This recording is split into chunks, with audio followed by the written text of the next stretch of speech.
Shalom. Apa kabarnya saudara? Hari-hari ini kita menikmati hadirat Allah yang begitu kuat. Amin. Ya, saya percaya dalam hadirat Tuhan kita dapatkan perlindungan dan pemeliharaan. Bahkan saya percaya saudara dalam hari-hari ini Tuhan sedang membuka satu tingkap langit. Ingin mencurahkan berkat buat setiap kita yang percaya. Katakan amin. Nah hari ini saudara, saya ingin bagikan satu pesan yang sangat penting untuk kita hari-hari ini. Nah, saya doa. Saya tanya Tuhan ini apa? Masuk minggu ini. Tuhan kayak beritahu kepada saya. Coba kamu lihat, kamu pernah bacakan Alkitab tentang penunggang kuda. Ada 4 penunggang kuda. Warnanya warna-warni. Tiap warna punya arti yang masing-masing. Itu artinya. Coba kamu perhatikan. Saya baca saudaraku di dalam Wahyu pasal 6. Ayat 1 sampai 8. Itu ada 4 penunggang. Dari 4 warna kuda itu muncul yang namanya kayak malapetaka. Tapi ada satu kata, nanti kita akan baca, yang menjadi rema buat saya. Kita baca ya saudara ayat ini ya. 1, 2, 3. Maka aku melihat anak domba itu membuka yang pertama dari ke-7 meterai. Aku mendengar yang pertama dari ke-4 makhluk itu berkata dengan suara bagaikan bunyi guru. Mari. Ayat yang kedua, coba perhatikan, baca yang keras. 1, 2, 3. Dan aku melihat sesungguhnya ada seekor kuda putih. Dan orang yang menungganginya memegang sebuah panah. Dan kepadanya dikaruniakan sebuah apa? Mahkota. Lalu ia maju sebagai pemenang untuk merebut kemenangan. Siapa ini saudara? Antikristus. Antikristus, dia itu adalah palsunya Kristus.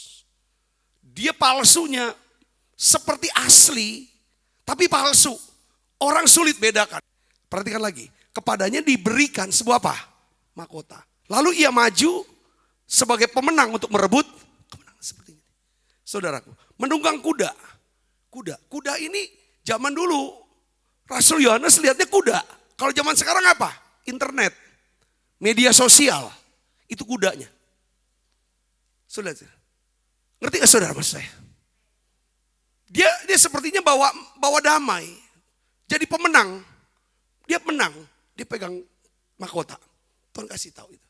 Semuanya damai, dia bawa damai semua. Yang perang jadi damai. Awalnya pertama, gelombang pertama, masa. Masa yang kedua saudara, orang sudah satu. Dibawa ke pemerintahan antikristus. Lalu saudara lihat lagi ayat yang ketiga. Jadi anak domba ini buka meterai yang kedua. Aku mendengar makhluk yang kedua berkata apa? Mari. Ayat yang ketiga, yang keempat perhatikan. Maka majulah seekor kuda yang lain. Warnanya apa? Merah padam. Dan orang yang menungganginya dikaruniakan apa? Kuasa. Untuk apa? Mengambil damai sejahtera. Ini yang jadi rema buat saya. Dicabut damai sejahtera. Sekarang saudara, hampir seluruh bangsa kayaknya dicabut damai sejahtera. Gara-gara apa? Corona. Saudara, pakai kuda apa? Kuda sebagai kuda putih. Ya kuda hitam. Kuda merah padam. Lewat apa? Berita-berita di internet. Berita semua di TV. Ini kudanya itu. Yang alat kuda kan sebagai sarana kan. Wadah, media. Untuk nyampaikan pesan. Kalau orang sudah dicabut damai sejahteranya. Udah senewan dia. Tahu gak senewan artinya? Kayaknya sudah semua paranoid zaman sekarang istilahnya itu. Cabut. Jadi antikristus ini KW-nya Kristus. Jadi dampak daripada dicabutnya damai sejahtera. Apa yang terjadi saudara? Terjadi apa? Perang. Pembunuhan. Satu dengan yang lain. Coba lihat lagi. Ya kan? Sehingga mereka saling membunuh. Dan kepadanya dikaruniakan sebilah pedang yang besar. Saling bunuh. Peperangan terjadi. Lalu masuk setelah damai sejahtera jadi peperangan. Lalu datang lagi kuda yang berikutnya ayat 5. Perhatikan. Dan ketika anak domba itu membuka meterai yang ketiga. Yang mendengar makhluk yang ketiga berkata apa? Mari. Dan aku melihat sesungguhnya ada seekor kuda apa? Kuda hitam. Kuda hitam ini lambang apa? Saudara, ini krisis ekonomi. Jatuh langsung. Setelah damai sejahtera dicabut, oleh siapa? Yang punya mahkota, corona itu. Lihat di sini. Pegang timbangan. Ayat yang ke-6 bilang, secupak gandum sedinar. Mau bicara tentang harga makanan tuh mahal sekali. Kenapa? Karena peperangan membuat orang tidak bisa bekerja. Tidak bisa menanam. Sehingga krisis pangan. Saudaraku, supply sedikit, permintaannya tetap atau lebih banyak. Terjadi jatuh ekonomi. Baik, kalau damai sejahtera tidak ada, rezeki hilang. Terus lanjut lagi, saudara, nggak berhenti di sini. Kalau orang perut lapar, apa yang terjadi? Lanjut lagi, saudara, lihat deh. Dan ketika anak domba itu membuka meterai yang keempat, aku mendengar suara makhluk yang keempat itu berkata apa? Mari, lihat. Kuda apa? Yang keempat. Hijau, kuning. Ini apa, saudara? Bicara apa? Maut. Dan kerajaan maut. Saudaraku, maut dan kerajaan maut mengikutinya. Dan kepada mereka diberikan kuasa atas apa? 1/4 dari bumi. Untuk apa? 1/4 daripada penduduk bumi itu mati karena apa? Pedang. Pedang bicara apa? Peperangan. Yang kedua apa? Kelaparan. Yang ketiga apa? Sampar, ini wabah, penyakit. Mati. Dan dengan binatang-binatang buas. Masih ada nggak binatang buas nanti? Masih ada, tapi binatang buas ini saya tanya Tuhan, dia apa? Itu manusia yang hatinya seperti binatang. Teroris, orang mati karena terorisme. Orang mati satu-satu dibunuh. Kalau udah dicabut damai sejahtera, rumah tangga bertengkar, rezeki tidak ada dan tidak ada keamanan, penyakit masuk. Keamanannya bukan soal nggak kena maling, keamanannya cabut juga, perlindungan maksud saya. Nah, hari ini saudaraku, apa yang dikerjakan oleh musuh sebenarnya jiplakan daripada, kebalikan daripada apa yang akan dikerjakan Tuhan. Perhatikan di sini, saya mau bagikan. Ini pesannya saudara buat kita hari-hari ini. Buka Yohanes 14 ayat 27. Ini yang Yesus ingin beri. Awalnya antikristus dia beri apa? Damai. Tapi damai yang palsu. Pakai kuda putih, damai yang palsu. Panahnya gak dipakai. Dia jadi pemenang. Saudara, baca sama-sama. 1, 2, 3. Damai sejahtera ku berikan kepadamu. Damai sejahteraku ku berikan kepadamu. Dan apa yang ku berikan tidak seperti yang diberikan oleh dunia kepadamu. Janganlah gelisah dan apa? Gentar hatimu. Katakan amin. Nah, saudara, poinnya doa pengurapan hari ini, pesannya saya ingin bagikan kepada saudara apa? Kalau iblis berusaha untuk mengangkat damai sejahtera dari hati kita, kita harus tahu betapa pentingnya damai sejahtera itu. Dia tidak akan curi uang kita, dia gak akan curi handphone kita, dia gak ambil pekerjaan kita atau bisnis kita. Tapi yang pertama-tama yang dia ambil adalah apa? Damai. Kalau udah damai sejahtera, ujungnya apa? Maut dan kerajaan maut. Nah, hari ini Yesus bilang, damai sejahtera ku tinggalkan bagimu. Damai sejahtera aku berikan kepadamu. Damai sejahtera yang aku berikan tidak sama dengan damai sejahtera yang diberikan oleh dunia. Kenapa? Apanya tidak sama? Perhatikan. Damai sejahtera yang Allah beri, damai sejahtera ini berkuasa. 1, berkuasa untuk mengatasi kegelisahan dan ketakutan. Katakan amin. Bila kau rasa gelisah di hatimu, bila kelam kabut tak menentu hidupmu, ingat masih ada seorang penolong bagimu. Dia tak pernah jauh darimu. Berseru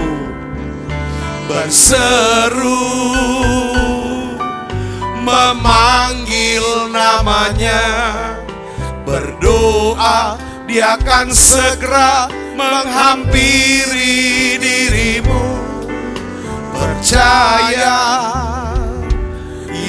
Yesus tak jauh darimu.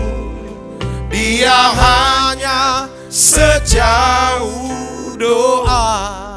Waktu saudara gelisah, waktu saudara takut, apa yang saudara buat? Apakah saudara lari ke mobil saudara yang paling mahal, masuk ke dalam mobil itu supaya hilang gelisahnya dan takutnya?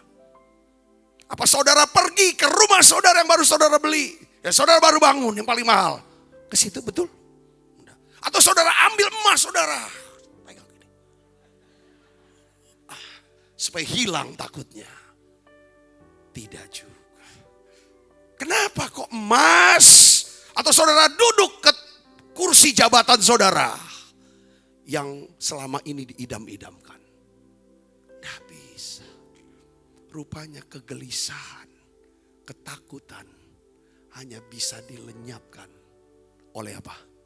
Damai sejahtera Allah. Katakan amin. Kita dari kecil juga gitu kan, kalau kita gelisah, kita takut, kita nggak cari mainan kita. Kita ambil pedang Star Wars kita. Nggak, kita ambil. Kita pakai baju Batman kita, pemberian orang tua kita, enggak kan? Atau kita pegang Transformer itu. Enggak. Kita pergi kemana? Ke bapak kita. Kita cari mama kita.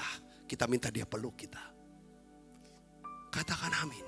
Karena di situ dipelukan mama kita. Dipelukan mama. Kita rasakan apa? Kasih mama. Di dalam kasih mama ini, kasih bapak ini, ada perlindungan. Ada apa? Perlindungan. Harus kita hilang takutnya. Itu damai sejahtera. Makanya kalau ngerebutin emas, ngerebutin bangku, ngerebutin nama baik. Yang penting itu adalah apa? Damai, jangan sampai direbut. Kalau rebutan pasti hilang damai sejahtera. Kenapa Yesus bilang damai sejahtera aku berikan itu beda dengan dunia? Karena damai sejahtera yang Yesus berikan itu berkuasa. Kedua, untuk apa? Menyatukan kita satu dengan yang lain. Katakan amin. Yang bisa bikin kita rukun satu dengan. Dia keras, kita bisa rukun. Dia lembut, kita bisa rukun. Dia mau agama apa? Dia suku apa? Dia miskin, dia kaya. Kita bisa baik, kita bisa dekat, kita bisa rukun. Kalau kita punya apa? Damai sejahtera Allah. Katakan amin. Berusaha memelihara kesatuan roh oleh ikatan apa? Damai sejahtera. Sejahat-jahatnya orang itu sama saudara. Kalau saudara punya damai sejahtera, saudara bisa baik sama dia. Katakan amin. Itu. Apalagi saudara yang ketiga. Ya, damai sejahtera yang Allah beri. Ini berkuasa untuk jadi apa? Hakim. Hakim itu apa tugasnya? Memutuskan. Mana yang benar, mana yang tidak benar. Untuk menentukan arah kita. Bolehkah kita bisnis ini? Bolehkah kita ngomong begini? Bolehkah kita pergi ke sini? Kita beli ini dan itu. Kalau saudara andalkan Tuhan, tandanya saudara pelihara. Andalkan apa? Damai sejahtera di sini. Hendaklah damai sejahtera Kristus memerintah dalam hati. Memerintah berkuasa. Kalau dia kita nggak ada damai untuk ngomong ini, nggak ada damai untuk buat ini, jangan lakukan. Kalau ada damai, laju. Walaupun kita nggak sanggup nih sepertinya, di situ ada penyertaan Tuhan. Walaupun kelihatannya tidak mungkin, taatin jalanin. Kenapa? Yang keempat, saudaraku, damai sejahtera Allah yang di hati kita itu tanda bukti ada Tuhan yang menyertai kita. Kalau ini nggak ada damai sejahtera, pastikan itu. Saudara harus minta damai sejahtera Tuhan. Di mana kita bisa dapat damai sejahtera? Di hadirat Tuhan. Nanti saya mau kasih tahu, kalau ada damai sejahtera ini tanda penyertaan. Kalau disertai Tuhan, pasti sukses. Ya, di sini sebab segala sesuatu yang kami kerjakan, Engkau yang melakukannya bagaimana? Engkau yang menyelesaikannya buat kami. Engkau yang melakukannya buat kami. Kalau dia sudah turut bekerja, beres semua. Katakan amin. Jangan takut. Damai sejahtera, yang takutnya tuh gak ada damai sejahtera. 5. Saudaraku, Damai sejahtera ini wadah. Katakan wadah. Wadah untuk apa? Pemulihan.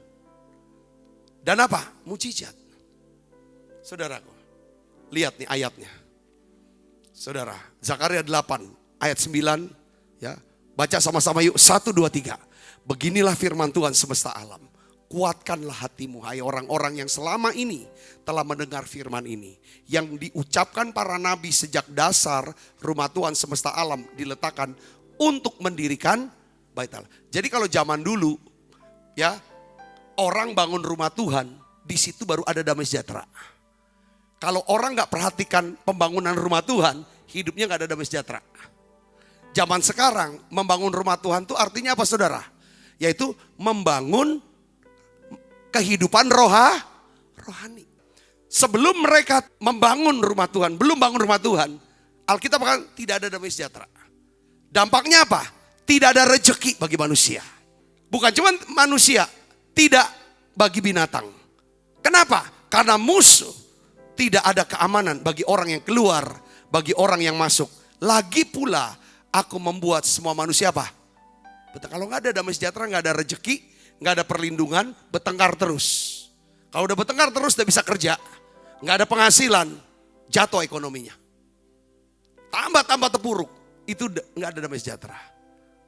Kapan saudara sepertinya orang tidak mandang saudara, tidak lihat, tidak salaman, saudara mulai tersinggung. Itu tanda kita nggak ada damai sejahtera.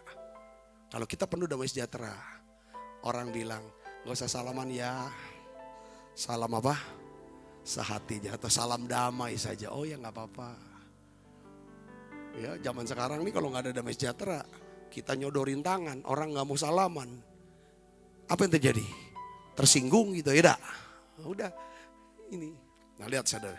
Tetapi sekarang aku tidak lagi seperti waktu dahulu terhadap sisa-sisa bangsa ini. Demikianlah firman Tuhan semesta alam. Melainkan aku apa? Akan menabur apa? Dimulai dengan tabur damai sejahtera. Dari situ merentet semua. Apa saudara? Maka pohon anggur akan memberi buahnya. Tanah akan memberi hasilnya. Langit akan memberi air embun. Jadi ada saudara, berkat langit, berkat sorga. Itu yang namanya saudara apa? Berkat sorga. Kuasa, otoritas, hikmat, itu sorga. Berkat rohani. Berkat bumi, berkat jasmani. Keluar juga tanah. Katakan amin saudaraku. Pohon anggur bicara sukacitanya. Wah keluar, kalau udah damai sejahtera dapat dari Tuhan. Aku akan memberi apa? Semuanya itu. Kepada siapa? Sisa-sisa bangsa Israel ini. Sebagai miliknya. Dan kalau dahulu kamu telah menjadi apa? Kutuk di antara bangsa-bangsa. Kau dikatain terus, dikutukin terus. Karena apa? Ngerugiin terus, nyakitin terus, jahat sih. Jadi dikutukin. Tapi ketika ada damai sejahtera, orang akan memberkati kita. Karena kita suka berbuat baik. Kita sudah berpikir yang baik, kita berkata yang baik. Jadi orang lepasin berkat. Di sini kan, hai kaum Israel, maka sekarang aku akan menyelamatkan kamu sehingga kamu menjadi apa? Berkat. Janganlah takut, kuatkanlah hatimu. Saudara mau pelihara damai sejahtera? Ini penting. Saya sering khotbah ini. Saya rela kehilangan duit. Saya rela orang mungkin omong baiknya bilang, aku pakai dulu uang Pak Sabta. Aku akan bayar sekian. Aku rela kehilangan uang. Tapi aku tidak rela kehilangan damai sejahtera. Kadang-kadang aku harus lewatin itu. Kadang-kadang juga aku harus relakan.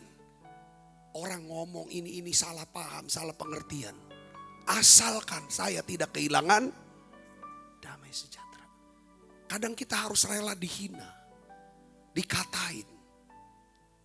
Gak apa-apa deh, terserah mulut-mulut kau. Bebas kau ngomong apa aja. Jari-jari kau tulis apa aja lah. Tapi aku tidak izinkan di sini hilang damai sejahtera. Kalau hilang damai sejahtera, hilang rezeki, hilang perlindungan, hilang pemeliharaan, hilang kebahagiaan. Kita bukan jadi berkat, malah jadi kutuk. Kita jadi orang jahat kalau kita nggak ada damai sejahtera. Katakan amin. Ya saudara, hari ini khotbahnya itu aja. Nah sekarang pertanyaannya, camanu untuk bisa pelihara damai sejahtera. Kalau bisa ditambah-tambahin. Karena kalau kita hidup dalam damai sejahtera, kita nih hidupnya lebih tenang. Reaksi kita tuh tenang. Respon kita tuh tenang. Kita tuh nggak mau yang macem-macem dah. Yang aneh-aneh. Ngomong jahat, merugiin orang. Itu hilang damai sejahtera. Udahlah, kalau dulu kita cak itu jadi kutuk, biarlah kita minta hari ini Tuhan sudah nabur damai sejahtera buat kita. Kita harus jadi berkat. Nah sekarang pertanyaannya gini, Pak Sabta, gimana dong caranya supaya saya bisa pelihara damai sejahtera? Saya bisa tumbuhkan damai sejahtera. Ya ini kuncinya. Yesaya 48 ayat 18. Kita harus perhatikan apa? Perintah-perintah Tuhan. Kalau saudara dan saya perhatikan perintah Tuhan, maka apa? Damai sejahteramu akan seperti sungai yang tidak pernah kering. Dan kebahagiaanmu akan terus berlimpah seperti gelombang-gelombang laut yang tidak pernah berhenti. Perintah yang mana yang harus kita perhatikan? Perhatikan itu. Kan gitu saudara, yang paling penting. Nah perintahnya gini. Pertama, penuhilah hati kita dengan kebenaran firman Tuhan. Untuk bisa penuh kebenaran di hati, kebenaran harus ada di mana? Di pikiran. Sebelum sampai di pikiran, kita firman itu harus didengarkan. Dengarkan, dipikirkan, diperkatakan, dicatat, didoakan, baru masuk ke hati. Itu kebenarannya. Nah perhatikan, saudara. Di sini ayatnya apa? Di mana ada kebenaran? Di mana? Kalau hati kita ada kebenaran, pikiran kita ada kebenaran, maka di mana ada kebenaran, di situ pasti ada apa? Damai sejahtera, damai sejahtera. Makin banyak tiap hari saudara dengerin terus kebenaran, firman Tuhan, maka saudara akan tumbuhkan damai sejahtera. Akibat kebenaran adalah apa? Ketenangan dan ketentraman untuk selama-lamanya. Dampaknya apa? Ini ayatnya. Padang gurun berubah jadi apa? Kebun buah-buahan. Mungkin hidup kita sebagai padang gurun sekarang. Susah terus. Kering terus. Yang ditabur enggak tumbuh. Apa aja kayak susah. Maunya keadilan terus. Orang ngatoi, balas. Nyerang. Laporkan polisi, pencemaran.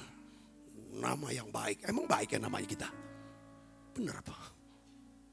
Kadang-kadang. Ngerti saudara poinnya sini? Poin itu, kebenaran. Di mana ada kebenaran, di situ ada damai sejahtera.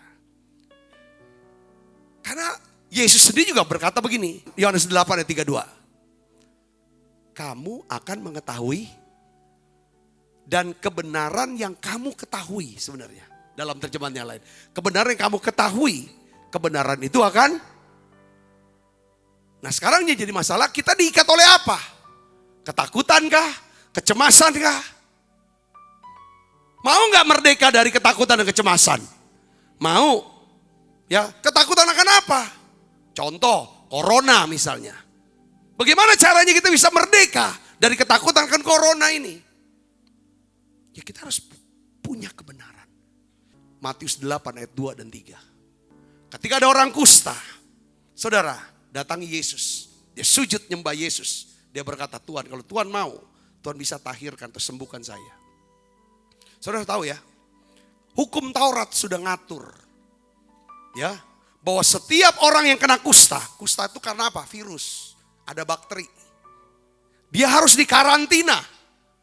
Istilah karantina sudah dari zaman Musa ini, saudaraku. Kalau kena kusta, karantina. Tidak boleh ada di rumah. Harus keluar di karantina. Tidak boleh ketemu masyarakat. Supaya apa? Karena dia ini virus. Karena ini bakteri. Itu bisa nular.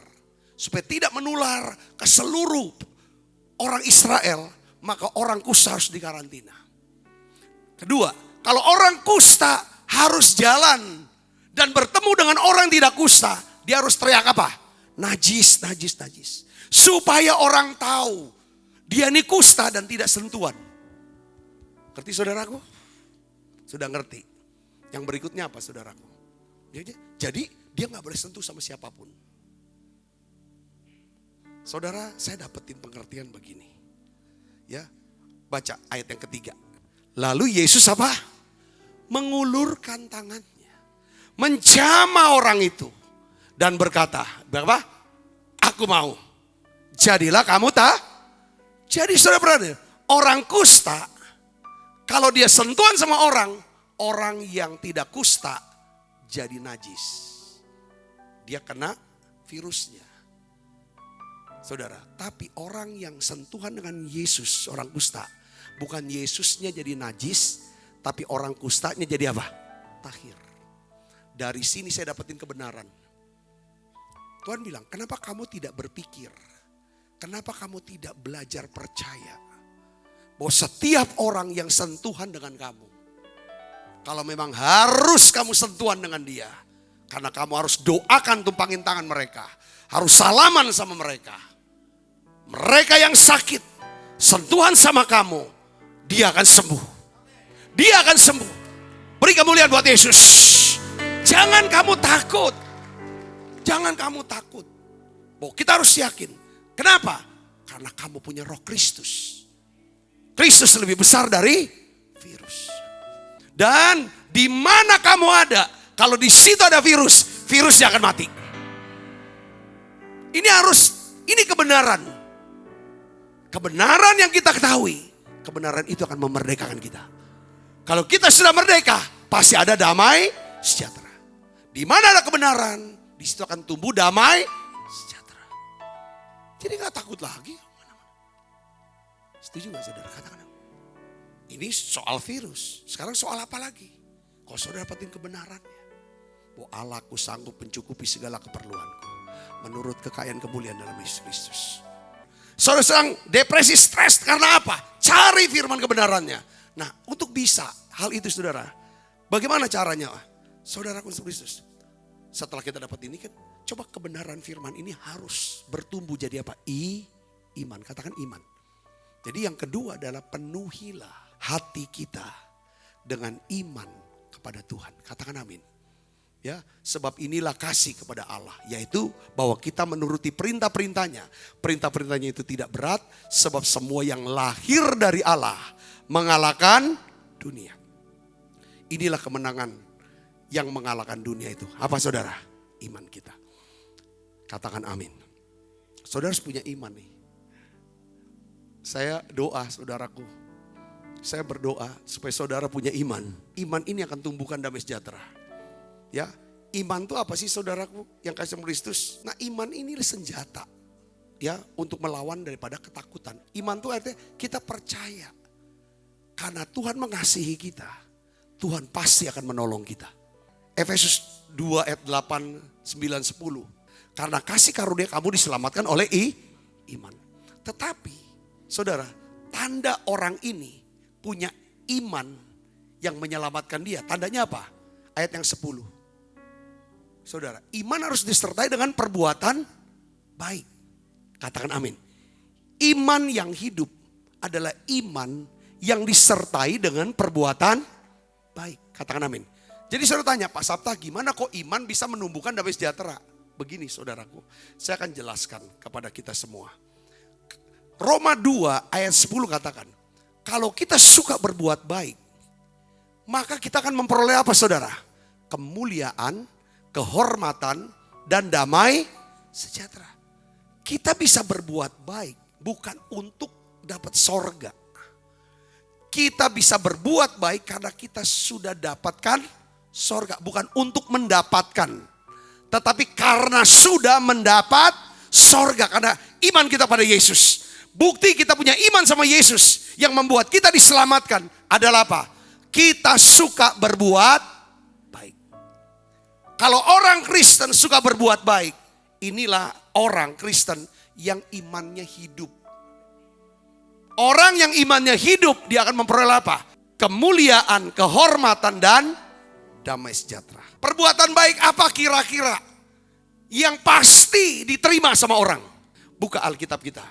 1 Timotius 2 ayat 1 sampai 4. Pertama-tama aku menasehatkan, naikkanlah permohonan, doa syafaat, dan ucapan syukur untuk semua orang. Ayat yang kedua, untuk siapa?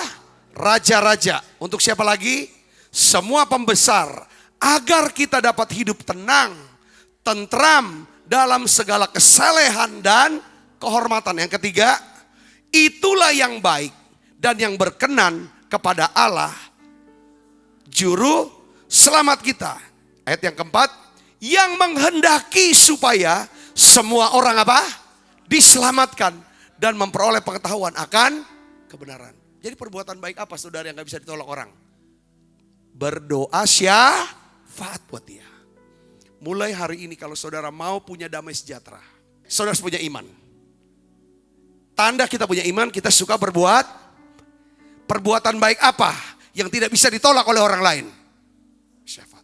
Jadi tiap hari kalau saudara mau tumbuh damai sejahtera, suka doain orang. Apalagi orang yang paling merugikan saudara, doakan dia. Paling saudara kesel sama dia, paling kau saudara benci, doakan dia supaya dia sukses, sehat, umur panjang, masuk surga. Karena ukurannya gini saudaraku ya. Kalau damai sejahtera nyeplong habis sama semua orang, pasti rezekinya Tuhan bisa pakai tiap orang bagi rezeki buat saudara. Kalau kita masih kalau sebut nama yang ini, kayak kita ngomongnya tuh udah paling negatifnya paling banyak. Itu harus jam doa harus banyakin buat Tuhan. Orang itu. Supaya yang tumbuh itu adalah apa? Bukan kebencian, bukan kemarahan, bukan kekesalan. Tapi apa? Kasih. Ini Pak Sabta kok khotbahnya seperti ini? Kan damai sejahtera kan? Amin saudaraku. Karena orang ini yang mencuri damai sejahtera. Ya kan musuh menunggangi ini. Saudara, si kuda merah ini. Orang-orang yang mencuri damai sejahtera kita sebutlah dia kuda merah. Karena ya kan diberi kuasa untuk mencabut damai sejahtera kita. Kalau ada dia, hilang. Utang belum bayar. Dia lah yang fitnah aku. Aku terbuang gara-gara dia itu. Sudah berhentilah, sudah berhenti. Katakan amin. Yuk kita bangkit berdiri, kita berdoa.